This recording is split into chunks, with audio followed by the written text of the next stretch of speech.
Assalamualaikum warahmatullahi wabarakatuh.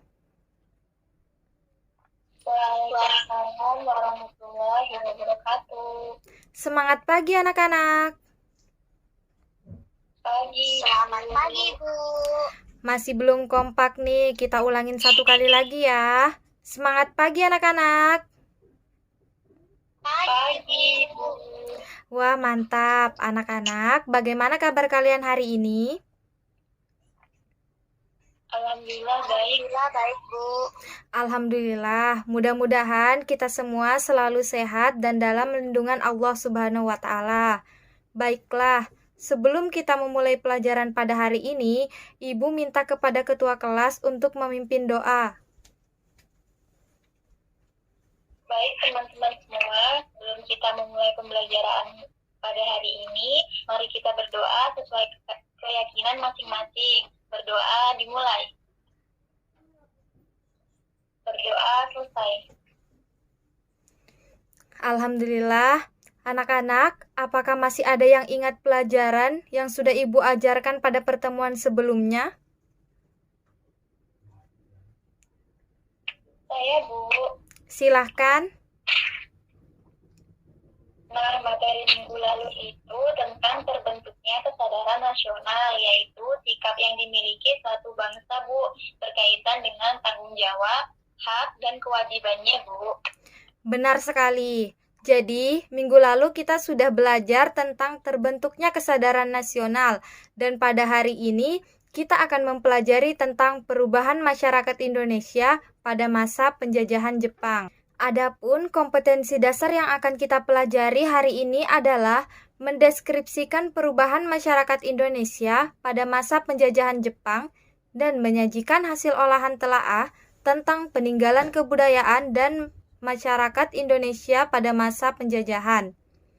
Adapun tujuan pembelajaran yang akan kita capai pada hari ini adalah yang pertama, siswa mampu menjelaskan zaman pendudukan Jepang di Indonesia. Yang kedua, siswa mampu membedakan kehidupan bermasyarakat pada masa penjajahan dan pada masa sekarang. Yang ketiga, siswa mampu membuat olahan telaah tentang peninggalan kebudayaan dan pikiran masyarakat Indonesia pada masa penjajahan dan tumbuhnya semangat kebangsaan. Yang keempat, siswa mampu menguraikan perbedaan kehidupan bermasyarakat pada masa penjajahan dan masa sekarang. Baik anak-anak, sebelum kita masuk ke dalam kegiatan pembelajaran, Ibu ingin mengingatkan bahwa anak-anak semua jangan lupa untuk selalu menerapkan protokol kesehatan 5M. Yang pertama, mencuci tangan, yang kedua, memakai masker, yang ketiga, menjaga jarak, yang keempat, menjauhi kerumunan, dan yang terakhir, mengurangi mobilitas.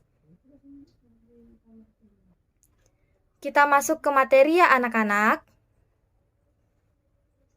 Ya, Ibu.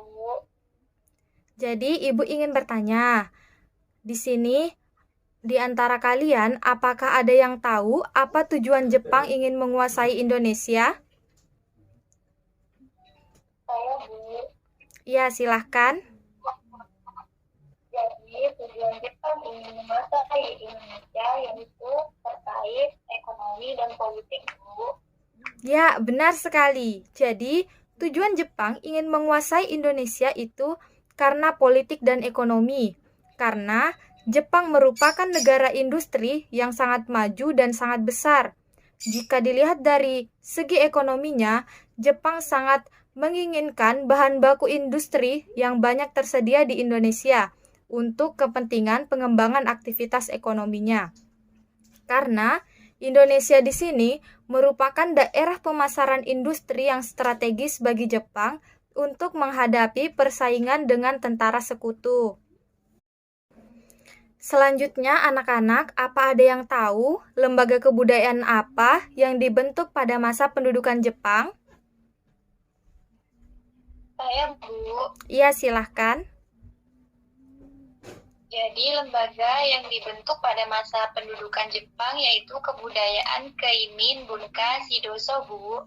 Iya, tepat sekali. Jadi, Jepang mendirikan Keimin Bunka Shidoso atau Pusat Kebudayaan pada tanggal 1 April 1943 di Jakarta.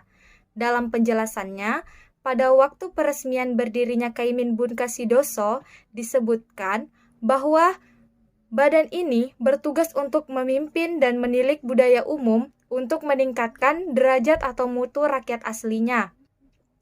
Selanjutnya, kita masuk ke materi kebijakan pemerintah militer Jepang. Jepang melakukan propaganda dengan semboyan 3A. Yang pertama, Jepang Pemimpin Asia. Yang kedua, Jepang Perlindung Asia. Yang ketiga, Jepang Cahaya Asia. Materi selanjutnya adalah strategi kaum pergerakan kemerdekaan. Yang pertama, memanfaatkan organisasi bentukan Jepang. Tokoh-tokohnya adalah para pemimpin putra seperti Soekarno, Muhammad Hatta, Ki Hajar Dewantara, dan Kiai Haji Mas Mansur. Dan yang kedua, gerakan bawah tanah. Tokoh-tokoh yang masuk dalam garis pergerakan bawah tanah adalah Sultan Syahrir, Ahmad Subarjo, Sukarni, Andi Maramis, Wikarna, Khairul Saleh, dan Amir Syarifuddin. Dan yang terakhir, perlawanan bersenjata. Beberapa perlawanan daerah di Indonesia, yaitu perlawanan rakyat Aceh, perlawanan Singapura atau Jawa Barat, dan perlawanan Indramayu Jawa Barat. Materi selanjutnya adalah persiapan dan proklamasi kemerdekaan. Persiapan proklamasi kemerdekaan Indonesia.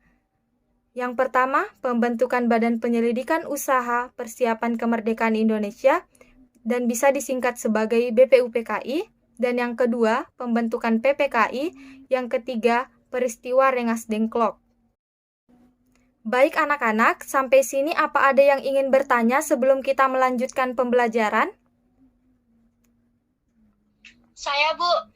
Iya, silahkan perkenalkan namanya. Ya, nama saya Maria Ulfa, Bu. Yang ingin saya tanyakan itu bagaimana membedakan kehidupan pada masa penjajahan dan pada masa sekarang? Dan apakah peninggalan kebudayaan pada masa penjajahan, Bu? Ya, baik. Pertanyaan yang sangat bagus sekali. Tetapi, untuk menjawab pertanyaan dari teman kalian, kita akan membuat olahan telaah dan menguraikan perbedaan. Jadi, anak-anak semua, kalian bisa melihat LKPD yang sudah Ibu berikan di dalam Google Classroom. Silahkan kalian membuat olahan dan menuliskan di dalam LKPD yang sudah Ibu berikan. Ibu beri waktu 7 menit ya untuk mengerjakan, dan untuk mendukung hasil olahan tersebut, kalian bisa mencari dari sumber-sumber lain seperti buku dan internet. Anak-anak, untuk membuat olahan waktunya sudah habis ya. Apakah kalian sudah selesai mengerjakannya? Sudah, Bu. Baik, kalau begitu anak-anak silahkan jika ada yang ingin menyampaikan hasil olahan yang sudah Ibu berikan. Ibu, saya. Iya, silahkan Aisyah. Wah, sangat baik sekali ya. Mari kita beri tepuk tangan untuk teman kita.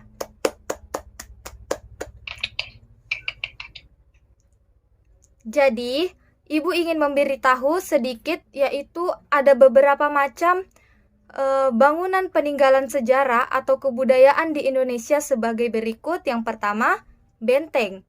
Benteng ini adalah bentuk bangunan untuk keamanan dan pertahanan saat terjadinya perang, karena benteng menjadi peninggalan zaman penjajahan dan dibangun oleh bangsa penjajah maupun kerajaan di Nusantara.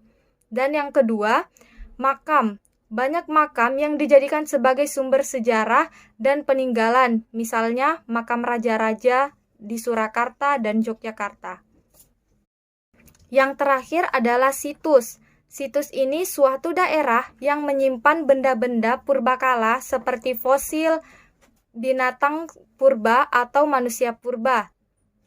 Selanjutnya, Ibu menjelaskan perbedaan kehidupan pada masa penjajahan dengan kehidupan sekarang, yaitu pada masa penjajahan, rakyat Indonesia susah mendapatkan pendidikan dan akibatnya kurang memahami. Tetapi di zaman sekarang, sekolah sudah berkembang dan wajib untuk mengikuti sekolah formal selama 12 tahun belajar. Anak-anak, Apakah ada yang bisa memberikan kesimpulan terkait apa yang sudah kita pelajari? Saya, Bu. Iya, silakan Maria Ulfa. Jadi, peninggalan kebudayaan atau sejarah memiliki keberagaman yang sesuai dengan daerahnya masing-masing. Karena peninggalan nenek moyang sangat bernilai tinggi. Peninggalan kebudayaan ini bisa dijadikan sebagai bukti peristiwa bersejarah yang terjadi di masa lalu. Seperti itu, Bu. Ya, baik sekali. Selanjutnya, Ibu memberi kesempatan kepada siswa lain terkait apa yang sudah diketahui dan apa kaitannya dengan kehidupan sehari-hari. Saya, Bu. Ya, silahkan. Kita bisa tahu dari tujuan Jepang menguasai lembaga kebudayaan Jepang, kebijakan pemerintah militer Jepang, dan persiapan proklamasi kemerdekaan. Selain itu, Bu, kaitannya juga kita sebagai warga negara Indonesia bisa mengikuti jejak para pahlawan kita yang sudah memperjuangkan Indonesia, yaitu dengan selalu bertanggung jawab dan pantang menyerah.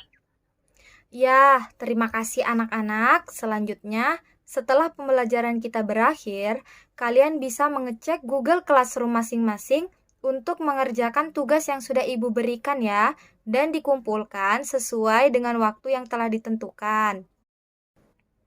Untuk anak-anak yang belum berpartisipasi aktif di dalam kegiatan pembelajaran pada hari ini, semoga di pertemuan selanjutnya bisa aktif semua ya anak-anak. Baik, Bu. Ya, untuk ketua kelas bisa pimpin doa ya supaya pembelajaran kita pada hari ini bisa bermanfaat. Baik, Bu. Baik teman-teman semua. Sebelum kita mengakhiri pembelajaran kita pada hari ini, mari kita berdoa menurut kepercayaan kita masing-masing. Berdoa dimulai. Berdoa selesai. Baik, terima kasih anak-anak semua. Dan untuk pertemuan selanjutnya, kalian bisa mempelajari terkait peristiwa proklamasi kemerdekaan Republik Indonesia. Sampai jumpa pada pertemuan selanjutnya, anak-anak. Ibu akhiri. Wassalamualaikum warahmatullahi wabarakatuh. Waalaikumsalam warahmatullahi wabarakatuh. Terima kasih, Bu. Ya, sama-sama.